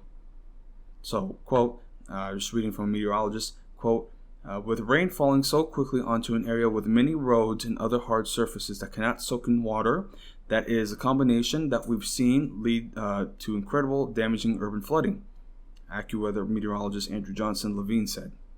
And also, so they're talking about the concrete and the asphalt and the all the city material that doesn't permeate and allow for the water to get through. But also, as they said, there were drought conditions. So, when the soil gets dried up like that, it doesn't soak up as well. So that is also something to consider. So it's just runoff. It's all runoff, and then it pulls up and because some of these highways, they're it's like I don't know how to describe it. It's like I don't know. It just turns into a river because it's below the ground level, either a tunnel or a ravine. I guess I don't know how to properly characterize it, but people got stuck out there. They were just sitting, and then all of a sudden, all this water rose up, and then they have to get rescued in 5 feet of water. It's crazy, right? And people were just chilling out in their apartments and their homes, and they were just getting flooded out. But yeah, crazy what happened. And then also airport delays, and the city was just paralyzed. And over 36,000 customers were without power. So again, this sort of stuff affects, the infrastructure. I mean, I had like a flash flooding warning not too long ago, and like I made sure that I had everything. I had my water in order in case the power went out, because like the area that I live in can get a blackout from heavy rain. So it's like the part of the reason why I have my prepping and why I do the things that I do is because the grid system out here is very weak, and an afternoon of hard rains can knock out the power for like a day almost. Like it happened not too long ago. So that's just something that I have to be ready for. And then in extension now, I have to be ready for like hurricanes and blizzards. Yeah, who knows what this winter is going to be like. Maybe we might get another blizzard, which is we're not ready for. And I have to make sure that my supplies are ready for that. So, yeah. All right. So that is Dallas, and they're flooding there. And I'm still keeping an eye out for hurricane activity. Actually, not too long ago, we had a low pressure system that like had like the rotation of a hurricane. So like if it had stayed in the Gulf a bit longer, it could have turned into a tropical storm. So actually, let me look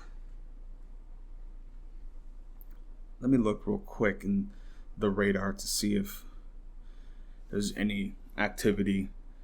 Because again, we could still get hurricane, man. It's not done because like the hurricane season goes into November now. So yeah. So who knows? I see some clusters. So we could get something in the next week or so. Who knows? Yeah. There's some activity off the Yucatan Peninsula. So yeah, I mean, we just gotta keep an eye out. I mean, the Gulf of Mexico is very warm, so it's bound to happen, right? So we're gonna have to wait for that. But I'm gonna talk at least though, just other natural events occurring, and particularly in Europe, they're in the midst of a drought, and they're saying it's the worst drought in 5 centuries, or 500 years. So, pointing out how rivers are drying up, the Rhine, the Danube. They're at record low levels, record levels. And also in France, their longest river, the Loire. I hope I'm saying that right, Loire. Actually, hold on. Let me get the Google Translate real quick.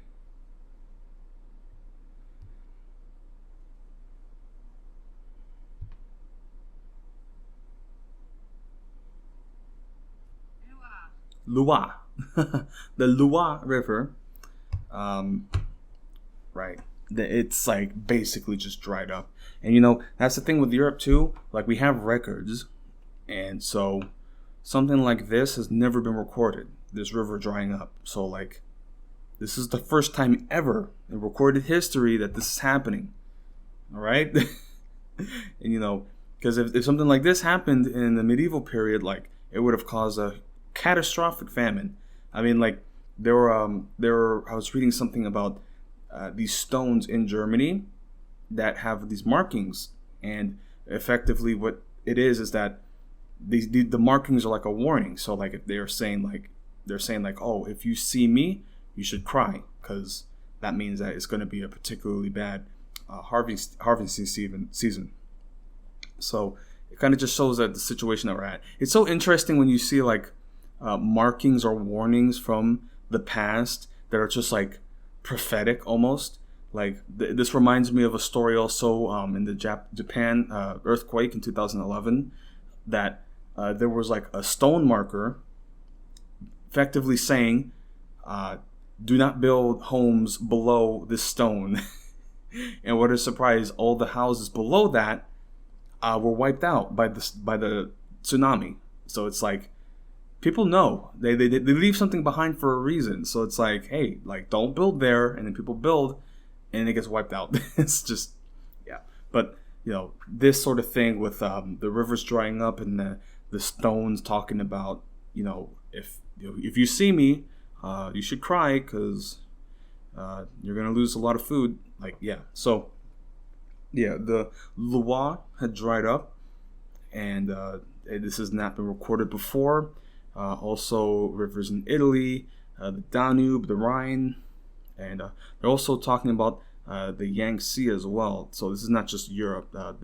This is happening everywhere. The Colorado River is drying up as well. This is everywhere. We're gonna have droughts everywhere. Right. And I'm reading from thefederal.com, and they're talking about how, because these rivers, they're like highways basically. They ship all the time. They move and transport material, resources, and so as these river, the water levels drop, they have to lighten their load so that way they don't, basically sink into the water too much. Because again, the water levels are so low that they can run aground. And yeah, this is again, it's like, oh, right, the human cost, okay, who pays attention to that? Wait, it's disrupting trade? Oh man, now we got to get on this. Yeah. So they're reading from United Nations reports on droughts, because droughts are going to become more frequent. They're going to affect water security, displacement of folks, people So this UN report is saying that more than 2.3 billion people are facing water stress, and almost 160 million children are exposed to severe and prolonged droughts. Since 2000, the number and duration of droughts has risen by 29%. UN Convention to Combat Desertification Executive Secretary Ibrahim Thiwa, I can't say that, sorry, said that the facts and figures of this publication all point in the same direction: an upward trajectory in the duration of droughts and the severity of impacts, not only affecting human societies, but also the ecological systems upon which the survival of all life depends, including that of our own species. Continuing, since 2000, the number and duration of droughts has risen by 29% from 1970 to 2019. Weather, climate, and water hazards accounted for 50% of disasters and 45% of disaster-related deaths, mostly in developing countries. Droughts represent 15% of natural disasters, but take the largest human toll, approximately 650,000 deaths from 1970 to 2019. From 1998 to 2017, droughts caused global economic losses of roughly $124 billion US.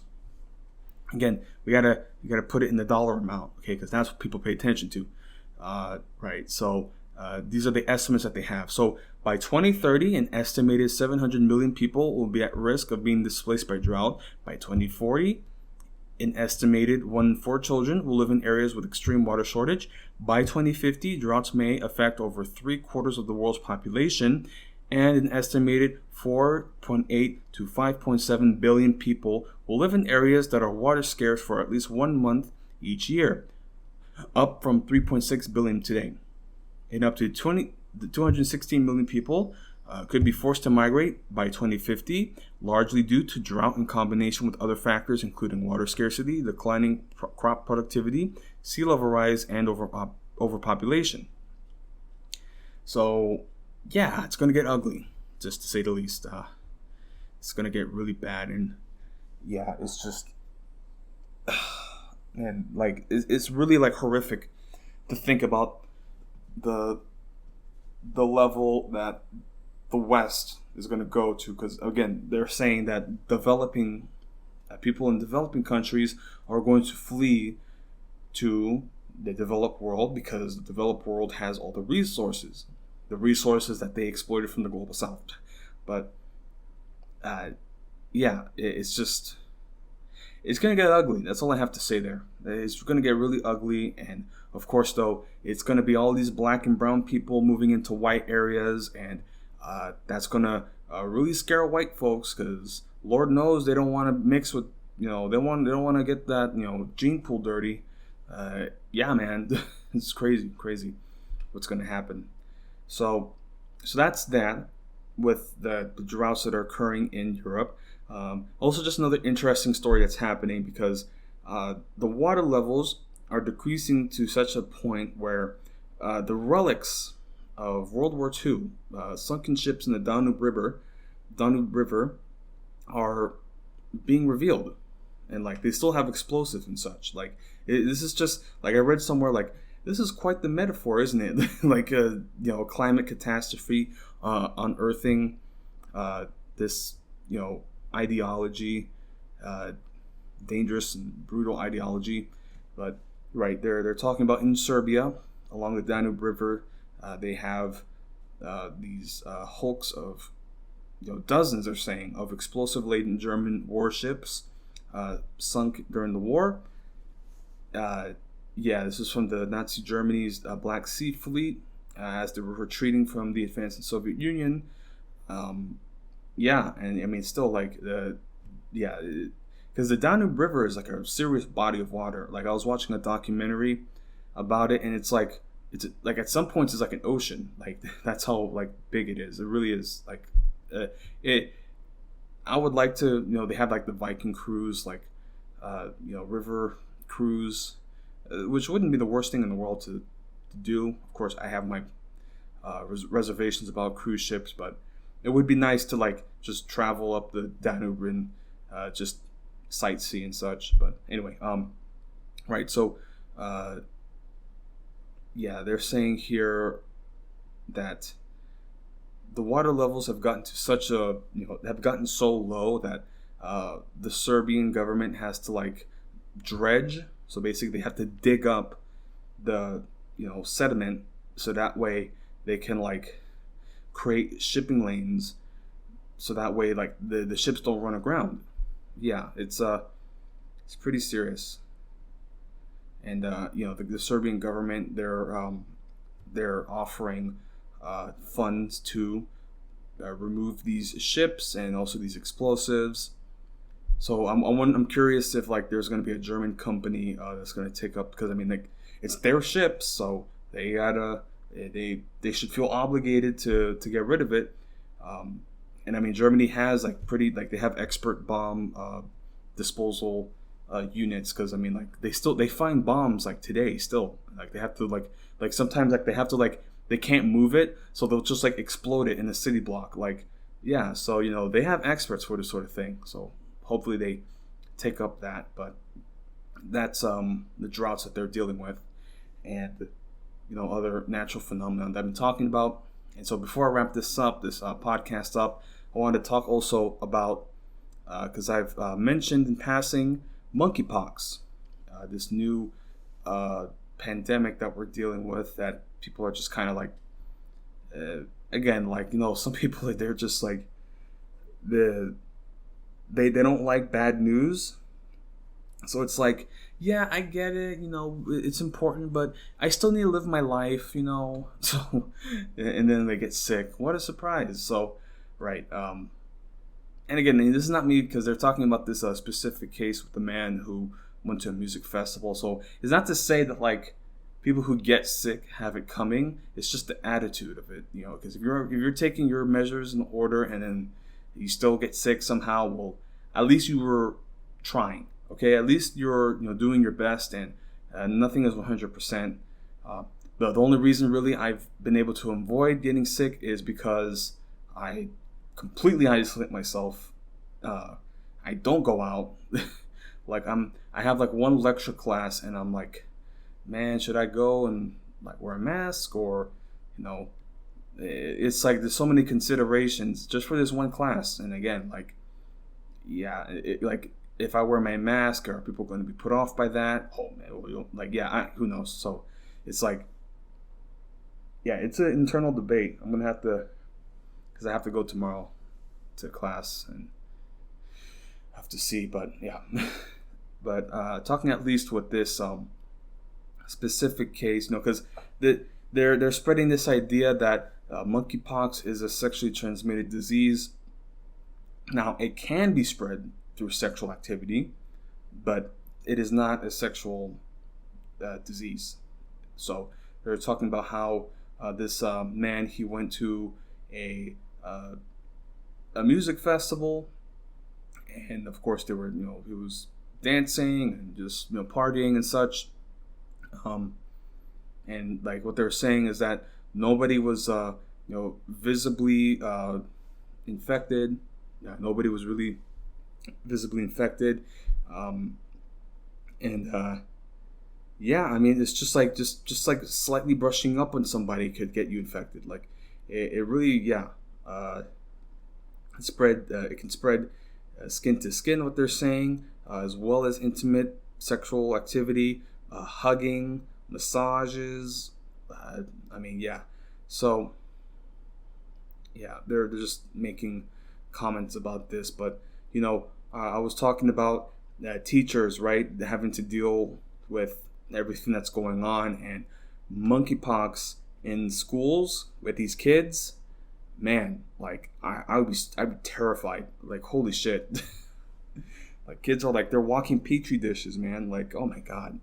And yeah, they have been finding pediatric cases of monkeypox, and like even like really like conservative alt-right folks, like they're using that as like pretext to say, well, you see, because they're trying to spread this idea that it's a sexually transmitted disease, a gay sexually transmitted disease. So if a kid gets it, that means that kid got raped, and we have to like. So there's already that fear mongering that's happening. So again, man, like, and this is just the beginning when it comes to these infectious diseases. Like we haven't even gotten started. Like, for real, like it's gonna get worse. So yeah. So that's just something to keep an eye on with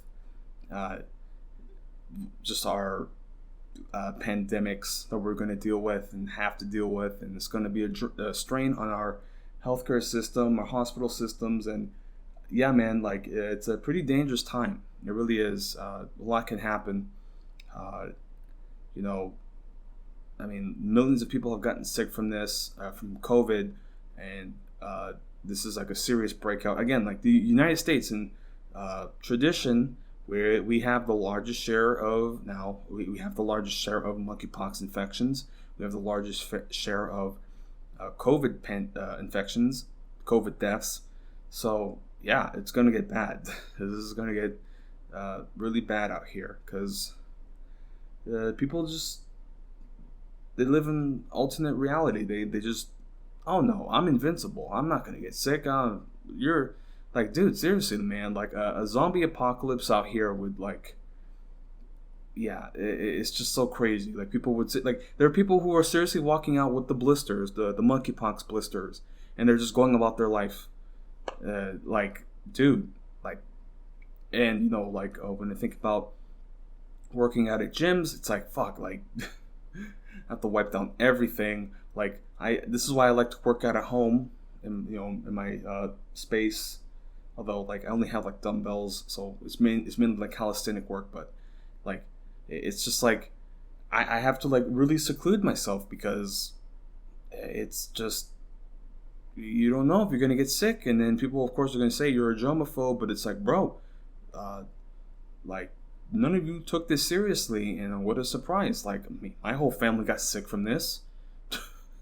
And of course they have this idea that like, oh well, it's just like it's flu-like symptoms, okay? But it's not the flu, okay? If it was the flu, we would call it the flu, but it's not the flu.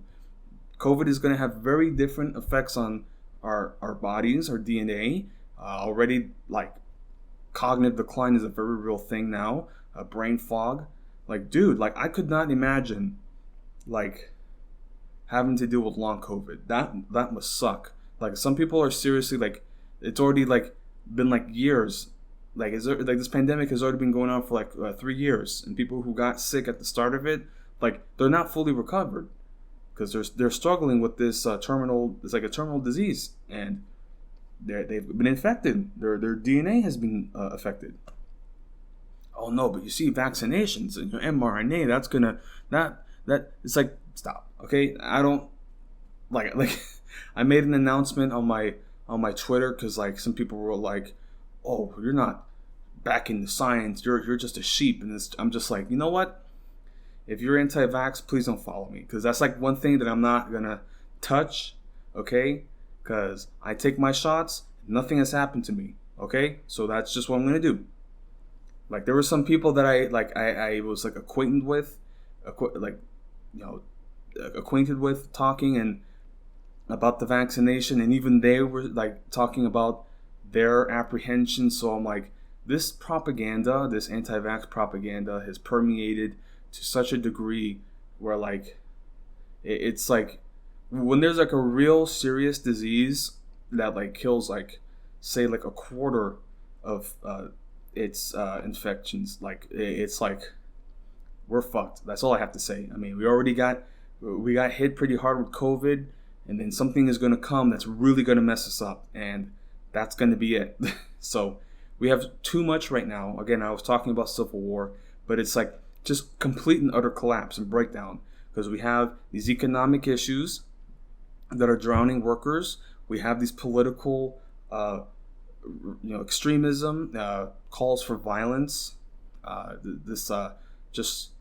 mean, again, like, I have zero respect for conservatives or Republicans. I'm just being flat out. I don't have any respect for them, and so it's like a complete divide. And gun sales through the roof, racial tensions. White people being replaced, and that scares them. So it's just like all these facets and all these things are adding up, and we're truly reaching a breaking point. So it's just a matter of when. I mean, hell, like this last election, people were getting shot. Kyle Rittenhouse. I mean, there was that shooting in Portland with the Trump support. Like, people, like, the violence is already here. Okay, so the war is already started. So it's not like yeah. Anyway, man, I've pretty much said all I need to say. So I'm gonna have to wrap up the show for now. And yeah, I mean, moving forward, because I'm gonna have to deal with school, work, and just other stuff that I want to put online. It's going to be a balance. It's going to be a balance. So I'm going to try at least to get out an episode a month for the podcast. Like I also said, I want to do some Let's Plays, gaming, whatever, playing Fallout New Vegas. And, since I'm a apocalypse related, show, the plan is to play apocalypse games. So I think Fallout New Vegas would be a good start. But definitely, check out my YouTube channel for that playthrough. And yeah, I'll just stay updated with other world events that are happening. But I appreciate y'all listening in. And yeah, so thank you for your time.